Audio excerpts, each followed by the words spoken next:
Yeah, it's got its pros and cons, but... Oh, shit. Buyer's Remorse. Hello, and welcome to Buyer's Remorse. I'm Justin. I'm Darren. Today, you played what game?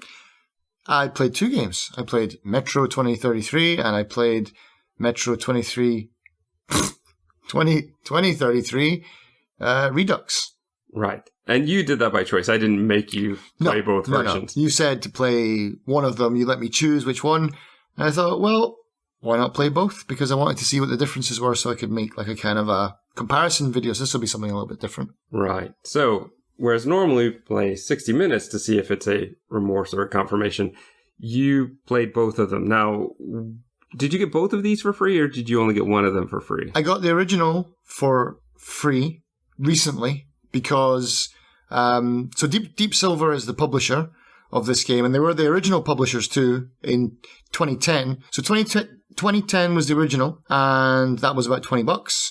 But it went for free on Steam because Deep Silver decided to delist it from the Steam marketplace and only promote the Redux version. So I've got a big thing to say about that, probably at the end, about game kind of museums and keeping things alive. I suspect it's still available, though, on places like Good Old Games. It may well be. I didn't check. Okay. I didn't check that. It's certainly not available on Steam anymore. And while like I said, I don't like that. I really don't like that practice of removing originals in favor of new shiny ones that they've remastered or whatever. But at least they did put out a big announcement saying, "Hey, this is it. If you want it, it's free." You know, so they gave it away for nothing. I got the original, probably the same with you. I think we both got this from a Fanatical bundle. I think it was going for like $2.99 or something like that for that and maybe a couple of other games. I have both Metro 2033 and the second one. Last Light. Yeah. Yeah. I don't yet have the third one. I've got Last Light as well. I think that was the bundle. I think it was the Redux and Last Light. I don't have Exodus because it was an Epic exclusive. I'm not even sure if it's... Oh, no. That was one of the first Epic exclusives, actually. They got stolen from Steam, so it will be on the store by now. I've just never went and picked it up. Because I've got to get through these ones first. And that's my issue. So part of the reason I wanted you to play this is we were talking about it a bit because I had played it and I'm very undecided on how I really feel about it. Mm-hmm. And so I kind of wanted you to play it to see how you would react to it. Mm-hmm. We had discussed what the two differences might be, or what the differences might be between the two versions. Yeah. And that's why I wanted to give you the choice and thought, oh, well, I've been playing Redux. Perhaps if you play the original, then we can kind of talk about that. Yeah. But you chose to give them both a try. Was it an hour each? I did them for an hour each, yeah. So what I did was I played 30 minutes of the original, and then I played 30 minutes of the Redux, and then I went back and played another 30 minutes of the original, and another 30 minutes of the Redux. So just to give a bit of history, 2033 was... a novel, wasn't it? Originally, and then they made the game based on it, and then they made the Redux version, I'm assuming years later. Only 4 years later. Okay, only 4 years later, but I think from some of the things you told me, it's much more polished. Yeah. Even though I thought, 4 years, that's a bit quick for like a remaster or a Redux version, but it's not really I don't understand these terms, man, like Redux, remaster, reboot, like remake. Like, I know it's all different for movies, but because I do remember back in the DVD days, there was like Redux versions of movies. What does that mean? Does that mean that they've just upped the... like from a 720p to like a 1080p? Is that what they've done? Probably. What was a Redux? I think in this case, at least, it's better graphics. Isn't that what a remaster is, though? Yeah, it might be. Because... well, but there must be a distinction, because there are Reduxes and there are remasters. Yeah, see, that's interesting, because I haven't played the Final Fantasy remasters, but from everything I've seen, it's the same gameplay, but all the cutscenes have been updated. And well, I mean, the gameplay for Final Fantasy VII, the remaster is completely different. Maybe that's what it is. Maybe a remaster is like you take the original and you change it completely, whereas the Redux seems to be. And what I can guess from playing both of these is all they've done is just polish it. The story, the cutscenes, pretty much everything is almost identical. They just tweaked a few little tiny things. Well, that's interesting. All right, so tell us about the story of Metro 2033. Well, it's set in Russia, obviously. Well, not obviously. It's a Russian novel. It's a Russian novel, it yeah. makes sense that it would be. So, and your main character's Artyom. Artyom, that's right. I didn't actually write his name down. Yeah, Artyom. The hero, supposedly. I don't feel like a hero, but yeah, so basically the world has been taken over by weird monsters. Humanity's been reduced to living underground in like old abandoned metro stations and eking out an existence. The surface seems pretty dangerous. I didn't really play enough of the game, but it seems like going to the surface is dangerous. Hunters do go out to get supplies, but they often die, and there's this fear.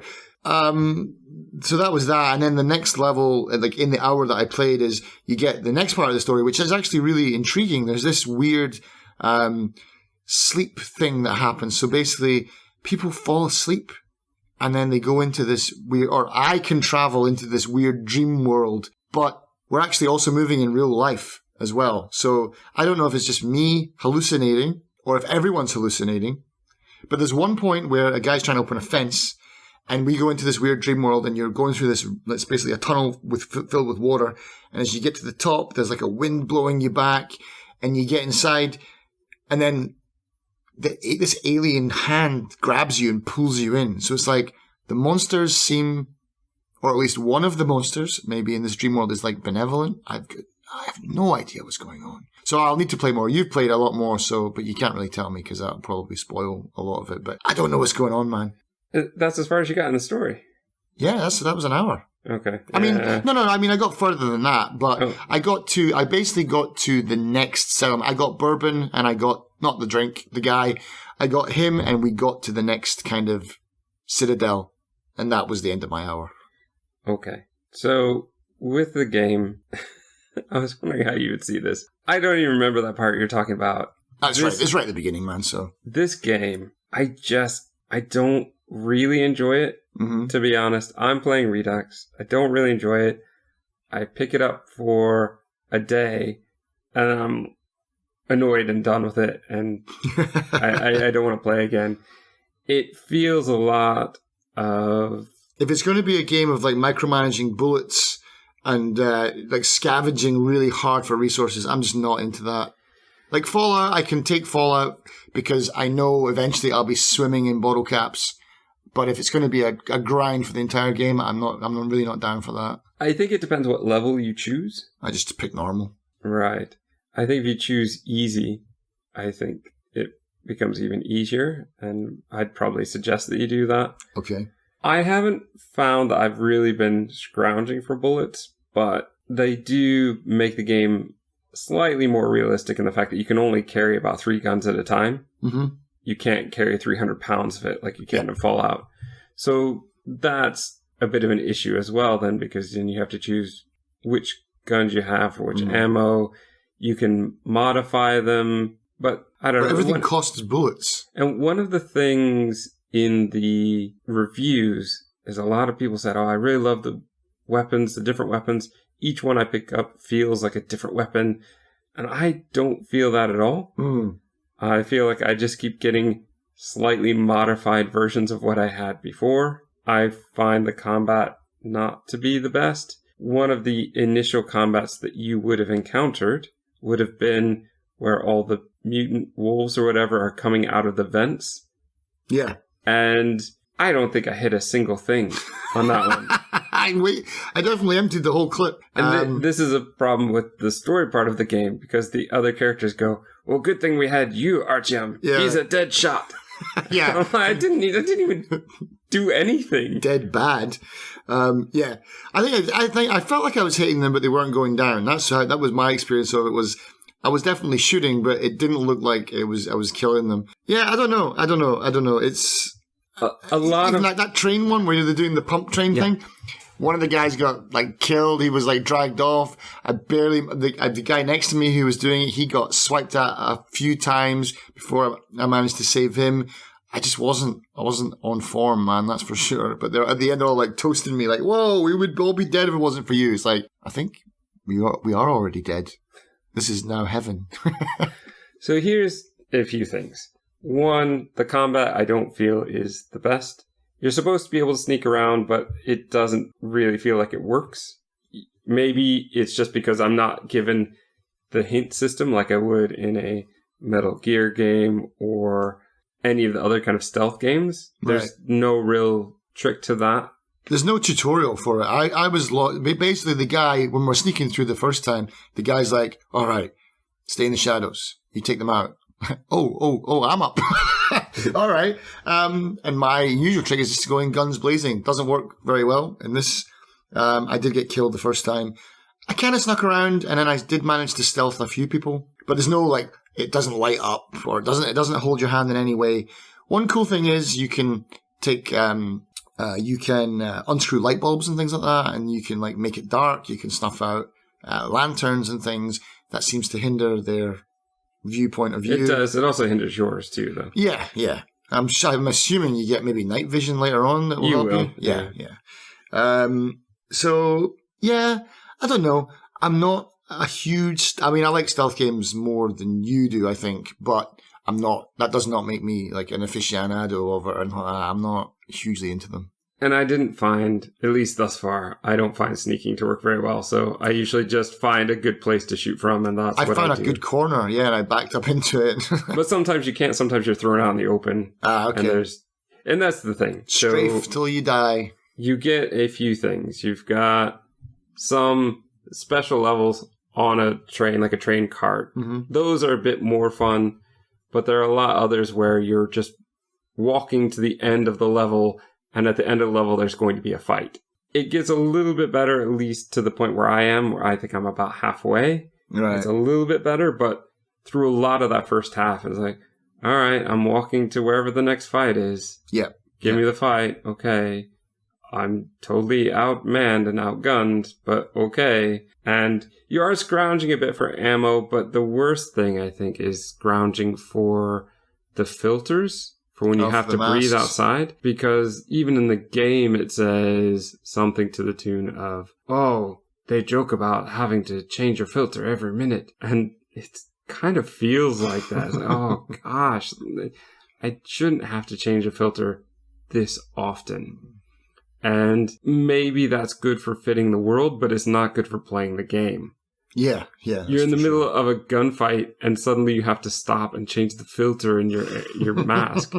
That part isn't fun. It just isn't fun. And the story, it's very much an adventure story. Do this thing, meet this person, get to the next station, meet this person, go to the next station, do something they need, rinse. Repeat. Yeah. Over and over and over and over. That's already what I thought it was, where it was heading just from the very first hour as well. So I'm not sure. I wanted to play this because I want to build up to the third one. I feel very much that this series is going to be much like the Witcher series, where I didn't really like the first one. I kind of skipped over the second one because I heard that it wasn't that much better. The combat was much the same, which is my biggest gripe about the first one.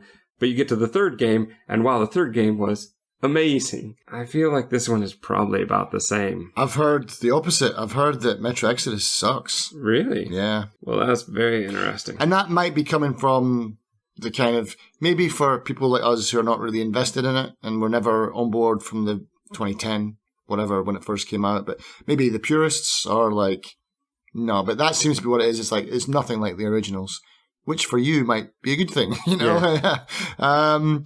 But yeah, okay, let me just, let me compare both of them. I've got a few notes about just basically graphics, controls, difficulty, and cutscenes. Mm-hmm. So graphics from the original, they're blocky, but they're not great by today's standards, but they're probably quite good for like 10 years ago.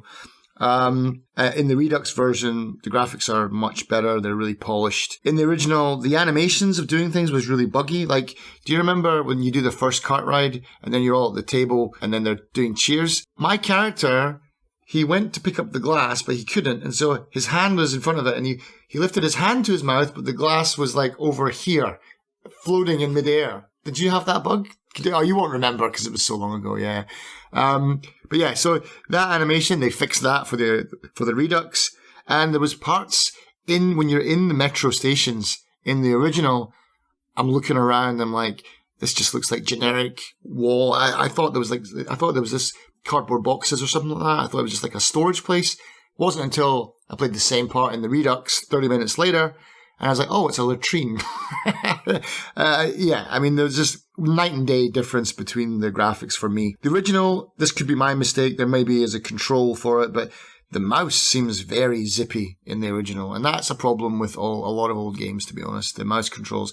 I don't know if it's just maybe higher processing power today, so when you play an old game, it's like you're just all over the place. But it was not easy to control. The Redux was much more solid, much easier to control. Difficulty, the original seems harder. I don't know if that's a positive or a negative, really, but it just... Well, it'd be a negative for me. It is what it is. The Redux is hard enough. Yeah. Cutscenes, the cutscenes from the original are good, and they keep them all for the Redux too. They change a little bit here and there. For example, they're almost like beat for beat the same as the original, but I get the feeling that they wanted to do things that they couldn't do, or maybe in hindsight they're like, oh, we should have done that. So they did change little things. So you know that part where you're surrounded by the pack of wolves, and you basically, the cutscene will end if you empty a clip, basically. Once you're out of ammo and you're in trouble, then the next part of this cutscene will trigger, something like that. But anyway, as you get to that point, there's a truck that comes in and almost runs you over, and someone yanks you out of the way. Like, yeah, you know. But in the original, they just kind of drive in and park. So it's a little bit more dramatic in the Redux version. But yeah, so I wanted to find out what else had been improved, because obviously that's just a little bit. That's all I could really do in the hour. So I went to the Steam forums to see like what else, and then I just get the idea that just other little quality of life improvements have been made. So the Redux version has better key mapping. It's got more options to do like these little things like unscrewing light bulbs. It's got more stealth options. So it sounds like the original, it wanted to be a stealth game, but it kind of failed a little bit. So they've added little bits to make stealthing better. But like you said, it's not enough. But I'm not good at stealth, so take listeners, take that for what it's worth. I'm not usually patient enough for stealth games. Yeah. They have also, for the Redux, they've also imported games. They've also imported some of the guns from Last Light. So I guess maybe that's why people are going on about how the guns are great, because they've created a bigger pool of guns. There's a weird thing though, where you're picking up a new gun, and you have to decide if you want this gun or the one you already have. Yeah, well, they do that with all the Call of Duty games too. So, but this one is different in the fact that, I'm picking up this rifle. Does it have all the mods that I currently have, or does it have extra ones, or does it have not as many? Ah, right, yeah. It's not like a lot of times I'm not even picking up a completely different gun. I'm picking up a pistol that happens to have a scope on it that mine doesn't have. And it's not like Borderlands where there's like a stat bar that you can see anything. You're just like looking at it going, well, it looks better, but... Right, you basically have to, from what maybe I'm wrong, maybe there is a better way, but it seemed like to me the only way you could really do it was pick it up. And fire it. No. So when you're going to pick it up, there's a diagram of the gun. Okay. And there are mods that are highlighted. Ah, okay. So you could look at what's highlighted, pick up, swap, look at your gun, see if what you had was better, and then swap it back, which is what usually ends up happening. Right. And you can't just take the mods off it to take for later. There's a lot. It's scavenging for very specific things. It's not proper scavenging, I feel like. Right. And it's the type of thing where, okay, I get that you want to limit our weight and you want to make it a bit more realistic, or maybe with the UI and the inventory system you have, this works better for you. But I'm sure that I could fit a couple handguns in my pack, and that would be worth a lot of money. Down your belt? Yeah. If you're going to be scavenging, then you should come equipped to scavenge. But yeah, so other things that I did notice, though, were there's one part where you're with Bourbon and you're going through the kind of abandoned metro thing, and your mask will like fog up, or when you kill an enemy, you'll get a blood splatter on it, and it kind of just drips down. You don't get any of that in the original. So it just looks like they've just touched up things. And that's it. And so, yeah, so I got Bourbon to the next station, and Bourbon is obviously a character. Yeah. And so it seems like we're going to be in for trouble, because when you go in, it's like, talk about giving the plot away. They're like, oh, you might want to do this, because if if you get into a fight, then, this will happen. It's like, oh, we're getting into a fight then, are we? Yeah. I can't remember exactly what they said, but it was something like that. It was something like, don't equip this, or you should equip this, because if you get into a fight, you'll need it. And I'm like, oh, even in the metro stations. Okay, nice. Thanks for the spoiler. Well, coming to that, what do you think of all the people talking? Oh God, yeah. I don't know why I didn't write. Maybe I wrote this down later. My God, that is annoying, man. That is the worst part of the game for me. I hate it. It sounds like I'm crazy, and I've got there's that bit in Bruce Almighty where all the prayers are coming into his head, so he's like Post-its, or whatever. That's what it sounds like. It's like everyone. I get it, ambient bar banter, but it should be quiet, and it should be loud enough to know that it's there, but not loud enough that I should be able to hear every word that they're saying, because then I'm thinking the game thinks that I should be listening to that. But everyone is at maximum volume, and you're trying to listen to 20 different conversations at the same time. It is dire. I fucking hate it. Sorry, it's a bit strong, but I hate it, man. I hate it. I think that it needed to be tweaked more, but I do love a lot of the things that they're saying and the way that it helps explain the world they're in. A lot of their just little things where they're saying about, oh, I just pulled a double shift, I really need to sleep. And others saying, oh, I haven't eaten since yesterday. Do you have any bullets so I can buy some soup? All those little things, they really start to create the world. And I think, honestly, this has got to be what people love about this game. Because I don't understand otherwise. It seems like there would have been other games at the time even that would have been better shooters, that would have been better for scavenging, better at post-apocalyptic, better at gameplay, and certainly for what you said, better at graphics. I mean, maybe not, but it seems like it. But I think that it's got to be this world. It can't be Artyom. A lot of people say, oh, I love this guy. He's nothing.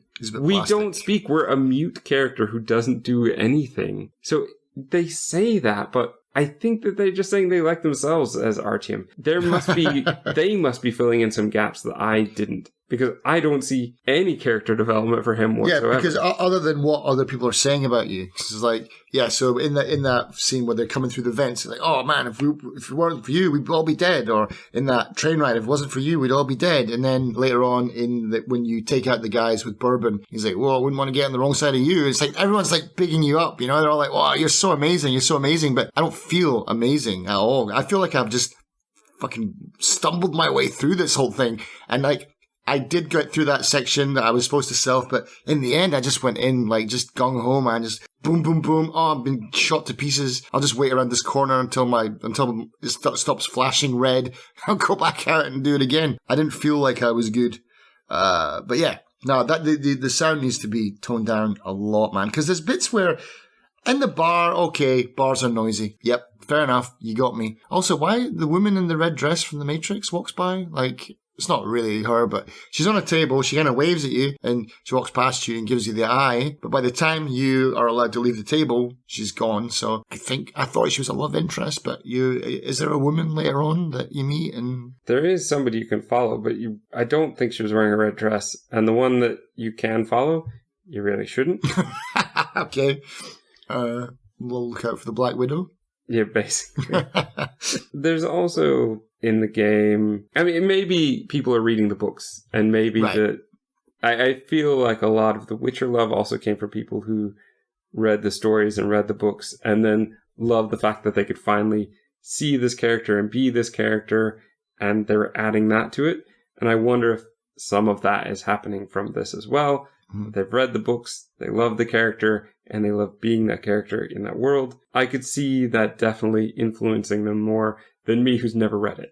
And I do think that books, for some reason, seem to translate much better into video games than movies do, for some reason. That was my hour. That was it. Nothing really. I mean, it's a shooter. It's got, to me, it's not really, it didn't blow me away. It was okay. And so maybe I'm some kind of heathen for not liking it as much as everyone else does. But like you said, yeah, it might just have the pre-existing fan base is probably quite big. And yeah, so that just basically brings me on to like the next part, which is Deep Silver removing the game that I wanted to talk about. Actually, before on you go. Before we get it, I know you've got one more section. Before we get into that, I just want to kind of warn you and probably the people listening that there are some things I found. So again, I'm probably only halfway through the game, even though I was hoping I was nearly done. I looked at how long to beat, and I am so far behind the curve in this one. Because 12 hours to finish, Justin's playtime, 29 hours. Well, I'm probably at 12 hours, but I'm only halfway. Kind of thing. Yeah. And it's like, I thought I was nearly done. And I was hoping I was nearly done. And that I would just be setting up the sequel at this point, but no. So, do I want to play it still? I'm not sure. But, as I said, I've left it installed. I keep coming back to it for a day and then putting it away for like a month and then coming back to it for a day. I think, though, there are some things you're going to come across which are, some of the maps, I think, are not the best designed. You'll have some deaths that feel like cheap deaths. That's never a good sign. Yeah, there are some traps and some creatures that will seem to come out of nowhere. There's some creatures that seem to be endless. Okay. Until you only get a couple of them at a time. So until you finish the area, you're going to have to keep dealing with them a couple at a time. Because they do that in the metro bit. There's the bit when you're accompanying Bourbon to the next section, and it's like the enemies spawn from like it just seems like they're out to cheap shot you a lot of the times. Like they're spawning like right behind you. Yeah. And there are some that are better designed where you can see where they're coming from, but especially that fight. I know the fight you're talking about where you're waiting for the door to open. Yes. Yeah, that was one of the worst fights in the game so far for me. But yeah, it's got its pros and cons, but oh shit. Well, yeah, fair enough. A lot of games do it, but yeah, I'm just not into that kind of stuff. But yeah, I think for a game that's about guns and fighting, yeah, there's definitely. I mean, I'm not going to say this game is garbage. I liked it, but as a shooter, in my opinion, there's a lot better shooters out there. I think that's my problem. Is that it's not that it's bad, but it's mediocre. Yeah, and I have so many other games that I don't want to spend a lot of time on mediocre. Yeah, but you wanted to talk about earlier at the beginning. You wanted to talk a bit about them pulling the game, I believe. Yeah. So I mean. Yeah, so they removed the original from the store. I usually don't. I'm not really into that. I think all games deserve to stay on life support, even if they're not being updated or upgraded. Like a lot of the publishers, they'll remove them because they're like, well, we don't have the time or the resources to keep on adding patches because every time your OS updates, we've got to fix something. It's like, well, Your Honor, Exhibit A, Fallout, that's still being modded by the community. Don't worry. If your game is good enough, which this is, it seems to have a loyal fan base. If you give the community the tools, they will keep that on life support for you for free, you know? So don't give me that garbage that it's about you don't have the manpower and stuff. Give it to the people. They will take good care of it well after you're gone. And so, yeah, Fallout's a great example. The Nexus mods, they've been around for decades pretty much. And man, they're still putting out mods and stuff for the original Fallout games. You know, they're still making them playable, adding things, changing things. New Vegas got a huge update that basically is another game. It was called like Project Brazil or something like that. It's basically New California. And it's like, I don't know how many gigabytes of it is. It took years to make, and it's all for free. It's amazing. But to Deep Silver's credit, at least they didn't remove it before offering it for free on Steam. Yeah, I like that. And I think this is the problem. Well, for me, I've got really no nostalgia for this game. So the Redux was better for me. And so I personally don't really care about it, because if it disappeared forever, it wouldn't really be any detriment to me. But at the same time, I don't wish that on it. Just because I haven't played it and I didn't like it, or not didn't like it, just because I haven't played it and I don't know anything about it doesn't mean that it shouldn't still be available. I don't think that, I think there's game collectors who played this when it first came out. They would like this in their Steam library, or there's people that just like to collect old games, and I just think it should be available. They did the same thing with the Observer, the game with Rutger Hauer. There's a Redux version. They canned the original. Why? Just to sell the same game twice. The original, that was Redux just a few years later as well. It wasn't long. It's like, Why? I don't get it. But yeah, I really just don't like removing originals. I mean, imagine if they removed the original Resident Evil 2 just because they'd made a new version of it, you know? Like, oh yeah, we're not selling the original RE2 anymore. Like, what? It was actually in the news recently.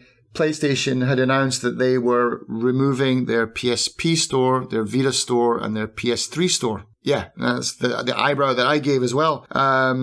And there was even some inside reports that PS4 could be a candidate in the future because it's got some kind of weird built-in thing that it is much more technical than I can relate to you guys. But basically, yeah, if they stop doing this in the future, PS4 is on the line as well. At the time I wrote this, I was like, just middle fingers everywhere for me going, Nintendo and PlayStation can both fuck off, because Nintendo is very bad for this as well, like removing games for no reason. Well, they are, but they are also very good at selling it in the next gen version. Yeah, that's true. But this has been Nintendo since the beginning. Oh yeah. But here's the thing, right? This is interesting, is that, so I was wondering about Nintendo, because I know people still making PlayStation 2 games, or PlayStation 2 style graphics games, like that Panoptic that we both play. Is it called Panoptic? Paratopic.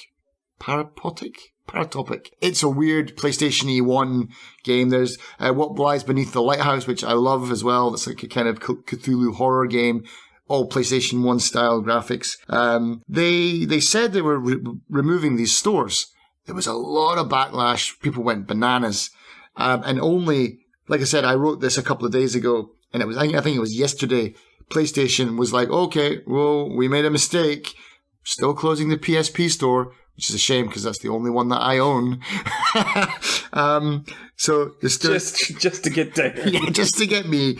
So they're closing the PSP store, but the Vita and the PS3 will remain open for now. You know, who knows when they're gonna backturn on that? But yeah, it's like, man, you paid for these. Like you paid money to develop these games, and now you're just like, nah, no one wants to play them anymore. Yeah, I can see that. Like, not many people own or play on a PS2 anymore, but that doesn't mean to say that they shouldn't exist. Like, I just don't agree with that. And it was like that guy, he's not a CEO, like CFO or something like that of PlayStation. They got this new guy in, and he's like, no one likes PlayStation 2 games because they're ugly to look at.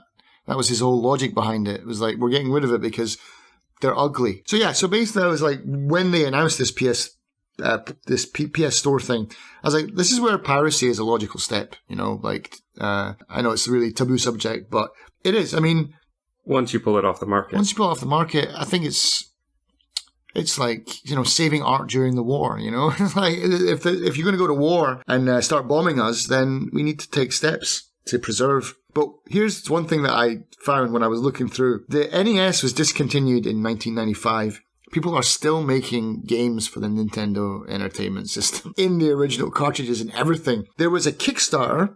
One game was called Micro Mages. The other one was called Roly. Roly raised $20,000 on Kickstarter. They only wanted 5. They got 20 grand to make an NES game.